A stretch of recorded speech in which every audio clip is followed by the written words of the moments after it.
Topper কিনলে এখন আর আলাদা করে বেডশিট কিনতে হবে না। কেন ভাই? কারণটা হচ্ছে ভাইয়া দেখেন বেডশিটের কালারের টপার নিয়ে আসছি ভাই। ভাই এতদিন দেখছি হচ্ছে ভাই এক কালারের মধ্যে, এখন দেখি হচ্ছে একদম আনকমন। ভাই এটা কি আপডেট ভার্সন নাকি? জি ভাই, একেবারে আনকমন থাকবে। প্রত্যেকটা টপারের সাথে কিন্তু আবার ম্যাচিং করে দুইটা বালিশও ফ্রি থাকবে।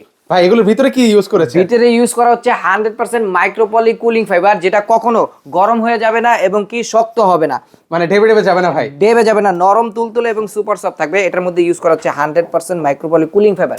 এটা বোঝার জন্য এই চেনটা দেওয়া হচ্ছে, এইভাবে বাসায় যাবে চেক করবেন যে এটা 100% কুলিং ফাইবার কিনা, তারপর হচ্ছে ডেলিভারি ম্যানকে টাকা দিবেন। ভাই এগুলোর ওয়েট কেমন হয়? এটার ওয়েট থাকবে 9 কেজি থাকবে, 8.5 থেকে 9 কেজি ওয়েট থাকবে এবং কি নরম তুলতুলে সুপার সফট থাকবে। আর থিকনেসটা দেখেন 4 ইঞ্চি থাকবে থিকনেস। আচ্ছা, এর পাশাপাশি হচ্ছে একটা গ্রিপ দেওয়া আছে, যেটা হচ্ছে আপনারা তোষক এবং হচ্ছে জাজিমের সাথে অ্যাডজাস্ট করে নিতে পারেন। সেক্ষেত্রে এগুলো প্রাইস কেমন করে দিচ্ছেন? প্রাইস দিয়ে দিচ্ছি 6/7 মাত্র 4250 টাকা দিয়ে। প্রত্যেকটা টপারের সাথে কিন্তু দুইটা ম্যাচিং করে বালিশ সম্পূর্ণ ফ্রিতে পেয়ে যাবেন।